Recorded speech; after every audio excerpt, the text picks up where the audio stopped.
नमस्कार, आप देख रहे हैं हालचाल। आज हम आपके सामने वह डेटा और वह सर्वे रखेंगे जिससे आपको पता चलेगा कि कौन सी पार्टी जीतने जा रही है और कौन सी पार्टी हारने जा रही है। आज हम स्टेट वाइज आकलन करके आपके सामने रखेंगे जिससे ये क्लियर हो जाएगा कि इसी के आसपास जब 4 जून को लोकसभा चुनाव की घोषणा होगी तो इसी के आसपास इन लोगों की सीटें आएंगी। आप जाने माने स्वतंत्र और निष्पक्ष पत्रकार प्रेम कुमार जी के बारे में तो जानते होंगे, जिनके पास कई सालों का पुराना चुनावी अनुभवी एक्सपीरियंस है। उन्होंने एक डेटा हमारे सामने रखा, इसी के आधार पर आज हम आकलन करेंगे। हम शुरुआत करते हैं उत्तर प्रदेश से। उत्तर प्रदेश में लोकसभा की सबसे ज़्यादा सीटें आती हैं। यहाँ के मुख्यमंत्री योगी आदित्यनाथ हैं और यहाँ पे भारतीय जनता पार्टी की सरकार है। अगर हम बात करें यहाँ उत्तर प्रदेश की, तो उत्तर प्रदेश में लोकसभा की 80 सीटें आती हैं। यहाँ पर 48 सीटें भारतीय जनता पार्टी के खाते में जाएंगी और अगर हम बात करें इंडिया गठबंधन की, तो इंडिया गठबंधन के खाते में 32 सीटें जाएंगी। वहीं अगर हम बात करें महाराष्ट्र की, तो महाराष्ट्र में भारतीय जनता पार्टी की गठबंधन की सरकार है। यहाँ के मुख्यमंत्री एकनाथ शिंदे हैं। यहाँ पे लोकसभा की 48 सीटें आती हैं, लेकिन यहाँ पे भारतीय जनता पार्टी के खिलाफ लोगों का बहुत भारी भरकम गुस्सा है। इसी को लेकर यहाँ पे भारतीय जनता पार्टी को भारी नुकसान होगा और यहाँ पे इंडिया गठबंधन को 38 सीटें, तो भारतीय जनता पार्टी को मात्र 10 सीटें मिलेंगी।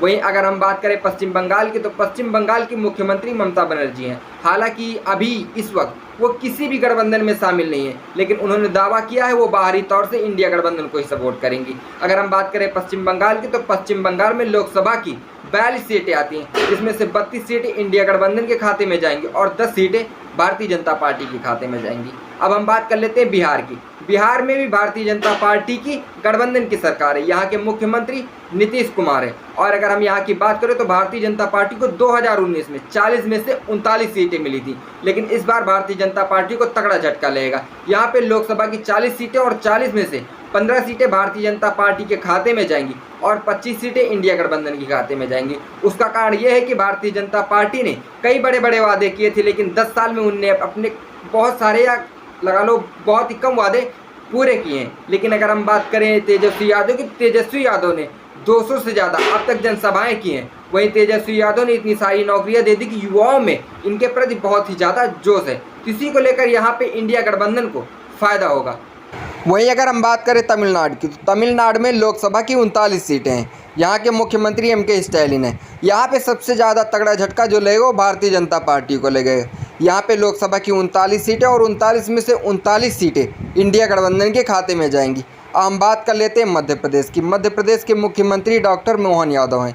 यहाँ पे भारतीय जनता पार्टी की सरकार है। यहाँ पे लोकसभा की 29 सीटें हैं। 29 में से 5 सीटें इंडिया गठबंधन के खाते में जाएंगी और 24 सीटें भारतीय जनता पार्टी के खाते में जाएंगी। अब हम बात करते हैं कर्नाटक की। कर्नाटक में कांग्रेस की सरकार है और यहाँ पे लोकसभा की 28 सीटें, जिनमें से 22 सीटें इंडिया गठबंधन को मिलेंगी और 6 सीटें भारतीय जनता पार्टी को मिलेंगी। अब हम बात करते हैं गुजरात की, जो कि भारतीय जनता पार्टी के गढ़ है। 2019 में भारतीय जनता पार्टी ने यहाँ पे तगड़ी अचीवमेंट हासिल की थी। 26 में से 26 सीटें भारतीय जनता पार्टी को गई थी, लेकिन इस बार इंडिया गठबंधन यहाँ पे सेंधमारी करता हुआ दिख रहा है। मतलब 26 में से 3 सीटें इंडिया गठबंधन को और 23 सीटें भारतीय जनता पार्टी को जाएंगी। अब हम बात कर लेते हैं राजस्थान की। यहाँ पर भी भारतीय जनता पार्टी की सरकार है और यहाँ के मुख्यमंत्री भजन लाल शर्मा है। यहाँ पे लोकसभा की 25 सीटें, जिनमें में से 12 सीटें इंडिया गठबंधन को और 13 सीटें भारतीय जनता पार्टी को जाएंगी। अब हम बात कर लेते हैं आंध्र प्रदेश की। आंध्र प्रदेश में लोकसभा की 25 सीटें, जिनमें से 2 सीटें इंडिया गठबंधन को और 8 सीटें भारतीय जनता पार्टी को जाएंगी। अब हम बात कर लेते हैं ओडिशा की। ओडिशा में लोकसभा की 21 सीटें, जिनमें से 2 सीटें इंडिया गठबंधन को और 7 सीटें भारतीय जनता पार्टी को जाएंगी। हम बात करते हैं तेलंगाना की, तो तेलंगाना में 17 में से 12 सीटें इंडिया गठबंधन को और 4 सीटें भारतीय जनता पार्टी को जाएंगी। अगर हम बात करें केरल की, तो केरल में 20 सीटें और 20 में से 20 सीटें इंडिया गठबंधन को जाएंगी, क्योंकि भारतीय जनता पार्टी ने कभी भी यहाँ पर कोई तगड़ी अचीवमेंट हासिल नहीं की और ना ही यहाँ पर कभी भी जल्दी से कोई सीट जीती है। अब हम बात कर लेते हैं झारखंड की। तो झारखंड में 14 लोकसभा सीटें, जिनमें से 7 सीटें भारतीय जनता पार्टी को और 7 सीटें इंडिया गठबंधन को जाएगी। अब हम बात करते हैं पंजाब की। पंजाब में 13 लोकसभा सीटें, जिसमें से 12 इंडिया गठबंधन को जाएंगी और जो एक है वो अदर कैंडिडेट को जाएगा।